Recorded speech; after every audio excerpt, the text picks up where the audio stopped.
Assalamualaikum warahmatullahi wabarakatuh. Warahmatullahi wabarakatuh. Oke, perkenalan dulu kali ya sebelumnya, perkenalkan nama saya Fatimah Nuraini dan ini teman saya. Nida Amira. Ya, jadi di sini kita akan, membahas nih, ngobrol diskusi mengenai, pembangunan ekonomi. Ya, Jadi langsung saja ya, yang pertama, menurut Mbak Nida nih, apa sih pembangunan ekonomi itu dan apa ekonomi pembangunan? Serta apa sih kaitannya pembangunan ekonomi dengan pertumbuhan ekonomi? ya, jadi pasti beda ya perbedaan dari pembangunan ekonomi dan ekonomi pembangunan. Kalau pembangunan ekonomi itu lebih kepada suatu usaha yang mana pemerintah itu melakukan kegiatan-kegiatan untuk mengembangkan perekonomian di negaranya. Dan kalau ekonomi pembangunan itu adalah bidang studi dalam ekonomi Islam, dalam ilmu ekonomi yang mempelajari kebijakan-kebijakan negara dalam mengatur perekonomiannya seperti itu. Dan kalau ngomongin kaitannya, pasti ada kaitannya karena proses pembangunan ekonomi itu ada untuk mempengaruhi pertumbuhan ekonomi dan penataan kembali suatu ekonomi dalam rangka meningkatkan kemakmuran ekonomi suatu masyarakat gitu. Hmm. Jadi, pembangunan ekonomi yang baik itu dapat menyebabkan pertumbuhan ekonomi yang baik juga gitu ya, Mbak Nida ya? Nah, pertumbuhan ekonomi kan lebih kepada proses kenaikannya kan, kenaikan suatu ekonomi itu bisa dinilai dari pembangunan ekonominya itu bagaimana sih dari tahun ke tahun gitu. Proses yang dilakukan oleh negara itu apakah sudah memperlihatkan pertumbuhan ekonomi yang meningkat, apakah cuma stabil di situ-situ aja, apakah semakin turun seperti itu. Yang kedua ini ngomongin kan tadi udah ya perbedaannya. Ada nih faktor-faktornya untuk mendukung pembangunan ekonomi. Kalau menurut kamu faktornya itu apa aja sih? Iya, jadi, kalau faktor-faktor pembangunan ekonomi sendiri itu ada 5 ya. Yang pertama itu SDA, SDM, lalu IPTEK atau ilmu pengetahuan dan teknologi, lalu sosial budaya, dan yang terakhir itu keadaan politiknya. Nah, yang pertama nih, SDA. SDA ini merupakan aspek yang sangat penting dalam pembangunan karena tanpa adanya SDA ini sendiri mustahil akan terjadi pembangunan. Nah, SDA sendiri itu dibagi menjadi 2, SDA hayati dan non hayati. Nah, SDA ini diperlukan sebagai bahan dasar untuk, setiap produksi untuk pembangunan ekonomi. Nah, jika, karena dia sebagai, bahan dasar ya, dia sangat penting, maka jika suatu negara tidak mempunyai SDA, maka dia itu akan kebingungan karena dia harus, mencari SDA tersebut di negara lain dan ini tentunya akan membutuhkan biaya yang atau dana yang tidak sedikit, seperti itu. Lalu yang kedua itu SDM. Nah, SDM ini adalah sumber daya manusia. Ini aspeknya itu juga tak kalah penting dengan SDA karena, manusia ini menjadi, pihak yang mengelola, karena tanpa ada manusia siapa yang mau mengelola gitu kan. Nah, SDM ini kita dalam melakukan pembangunan ini kita harus membutuhkan SDM yang, atau manusia yang berkompeten dan berpotensi. Ya, seperti itu. Lalu yang kedua itu adalah iptek. Nah, ini menjadi sebuah pelengkap bagi sumber daya manusia untuk melakukan, pengelolaan sumber daya, alam itu sendiri. Nah, dengan adanya teknologi itu akan lebih membuat manusia itu bekerja lebih efektif dan efisien dalam mengelola sumber daya alamnya. Lalu yang Oh, ya, lalu selanjutnya adalah sosial budaya. Nah, sosial budaya ini bisa nih jadi penghambat ataupun, pendorong kemajuan perekonomian suatu negara. Dia jadi, pendorong apabila budayanya itu positif dan baik. Sedangkan dia bisa menjadi penghambat bila, budayanya itu negatif gitu. Dan dalam aspek, sosial, itu diperlukan, kerjasama dan gotong royong dari semua pihak agar dapat terjadi pembangunan, ekonomi gitu yang baik. Lalu yang terakhir itu keadaan politik. Nah, aspek ini tuh mampu mempengaruhi perkembangan dan kemajuan perekonomian. Karena setiap kebijakan-kebijakan politik yang dibuat itu akan mempengaruhi kondisi ekonomi di suatu negara tersebut. Jadi apabila kondisi politik di suatu negara itu stabil dan harmonis, maka itu dapat mendorong laju pertumbuhan ekonomi itu sendiri, gitu, Mbak Nida. Oke. Lalu ya, jadi seperti itu faktor-faktor pembangunan ekonomi. Terus dalam pembangunan ekonomi nih ya, pasti kan ada dampak positif ya dan negatifnya gitu kan. Dan menurut menurut Mbak Nida nih, apa dampak positif dan negatif ya dari pembangunan itu sendiri?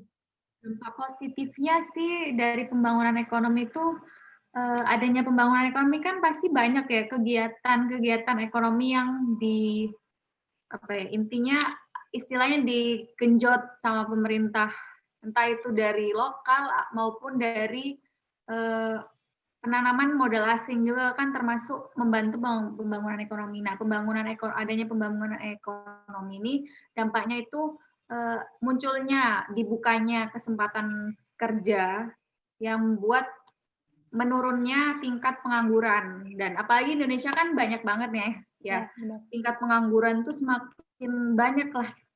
Nah, makanya ini perlu banget dan hal itu tuh termasuk dampak positif bagi pertumbuhan ekonomi. Kalau dampak negatifnya itu kayak adanya pembangunan ekonomi itu kan pasti banyak industrialisasi ya. Dan industri itu pasti nggak jauh dari yang namanya pabrik-pabrik. Dan pabrik-pabrik ini kalau misal dia nggak melakukan sesuai dengan undang-undang yang berlaku di Indonesia, dia tuh bakal semena-mena membuang yang namanya limbah. Nah, sedangkan pembuangan limbah itu ada undang-undangnya, tapi nggak semua perusahaan itu yang istilahnya kayak taat lah sama undang-undang ya. Jadi mereka tuh masih ada yang membuat kerugian di masyarakat, seperti itu, sungai jadi tercemar, terus lahan yang diambil secara ilegal kayak gitu, lahan-lahannya itu sih sebenarnya. Ya, selanjutnya ngomong ke yang nomor 4 nih tentang era Sustainable Development Goals. Jadi itu gimana tuh menurut Mbak Nida tuh? Jadi kalau menurut aku nih di Indonesia itu udah kan, setuju apa enggak kan ya? Benar, udah setuju apa belum kalau Indonesia itu udah menerapkan SDG itu sendiri? Kalau aku sih setuju sih, karena belum siap kan Indonesia. Dari nggak siapnya ini seperti, jadi kan tujuannya pembangunan berkelanjutan itu kan harus tepat sasaran kan. Nah, tapi di Indonesia itu belum optimal akibat belum tepat sasaran itu antara perencanaan dan penggunaan pengeluaran anggaran. Nggak sesuai gitu ya, sesuai realitasnya nggak. Contohnya misalnya itu untuk menuntaskan kemiskinan nih, pemerintah kan pasti perlu memastikan masyarakatnya ini nggak ada yang kelaparan, tapi nyatanya di Indonesia ini masih banyak orang-orang yang kelaparan dan dalam kondisi punya rumah yang nggak layak kayak gitu. Dan salah satu solusi strategis untuk memastikan asupan gizi masyarakat tersebut adalah pemerintah perlu menggenjot produksi pangan. Nah, produksi pangan ini kan nggak jauh-jauh dari lingkungan. Jadi lingkungan Indonesia ini apakah tanahnya ini, ketersediaan tanahnya ini baik, bagus apa bagaimana, subur bagaimana gitu. Terus airnya, pengelolaannya bagaimana, apakah dikelola dengan baik dengan SDM yang di Indonesia, seperti itu. Dan kalau lihat realitas sebenarnya juga pengelolaan SDA di Indonesia itu nggak terlalu belum memuaskan lah ya, masih banyak yang perlu diperhatikan. Jadi menurut saya tuh saya nggak setuju, saya setuju kalau ini belum siap Indonesia itu untuk menyongsong era SD, SDG, S itu tadi. Ya walaupun pasti pemerintah itu ada prosesnya kan. Iya benar. Kalau kamu gimana nih? Kalau aku nambahin dikit nih ya soal mungkin dalam bidang kesehatan.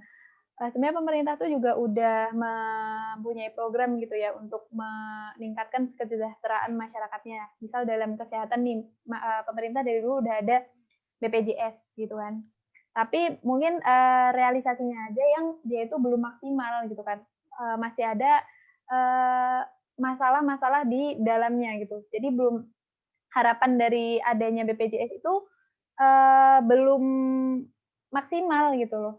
Karena mungkin ada faktor-faktor yang mempengaruhi gitu kan dari politik kah, atau dari SDM-nya sendiri kah gitu. Jadi sebenarnya program pemerintah itu sudah ada, tapi belum maksimal gitu terrealisasikannya. Menurut saya sih seperti itu. Yang kelima nih, tentang pembangunan ekonomi di daerah Anda. Jadi aku pengen tahu nih, pembangunan yang lagi berkembang di Magelang tuh apa sih pembangunan ekonominya, bisa cerita agak banyak nggak? Jadi saya kan tinggal di Magelang, jadi di Magelang itu sedang digencarkan pembangunan di sektor pariwisata. Nah, seperti diketahui kan di Magelang itu objek atau ikonnya kan Candi Borobudur ya. Nah, Candi Borobudur itu merupakan daya tarik utama di Magelang gitu kan. Nah, di sana itu sekarang sedang dilakukan pembangunan jalan gitu. Jadi di sekitar Candi Borobudur itu sedang dilakukan renovasi jalan-jalan itu agar apa ya, mendukung fasilitas di Candi, ya, mendukung fasilitas di Candi Borobudur itu sendiri gitu. Karena mengingat mungkin jalan di menuju Candi Borobudur, daerah di sekitar Candi Borobudur itu menurut saya sempit gitu kan ya kemarin tuh. Jadi sekarang ini sedang dilakukan pembangunan jalan gitu. Selain itu juga ada ini penataan wilayah di sekitar Candi Borobudur agar mungkin lebih menarik daya tarik wisata itu sendiri gitu kan. Selain itu kan sekarang juga ada pembangunan atau spot-spot wisata baru di sekitaran Candi Borobudur yang nantinya itu diharapkan untuk meningkatkan perekonomian atau kesejahteraan masyarakat sekitar Candi Borobudur sendiri gitu. Jadi mungkin nanti setelah berkunjung ke Candi Borobudur nanti bisa mengunjungi spot-spot atau tempat-tempat wisata di sekitar Candi Borobudur itu sendiri gitu. Iya sih, saya kira emang ini sih emang penting banget memperhatikan kondisi di sekitar wisata itu ya, yang jadi ikon itu. Karena orang nih ya, kalau misal aku nih baru mau ke sana nih, ternyata kok masyarakat seperti ini, kok lingkungannya seperti ini, jadi kayak menurunkan tingkat daya tariknya tempat itu tadi, Borobudur tadi. Jadi emang penting banget sih ya, emang pembangunan ekonomi bisa banyak bidang, ya termasuk pariwisata tadi. Iya, benar. Nah, akhirnya udah di akhir sesi kita. Terima kasih atas diskusi kali ini dengan Mbak Nida. Semoga ini dapat bermanfaat buat kita semua. Mohon maaf apabila ada salah kata. Terima kasih. Wassalamualaikum warahmatullahi wabarakatuh.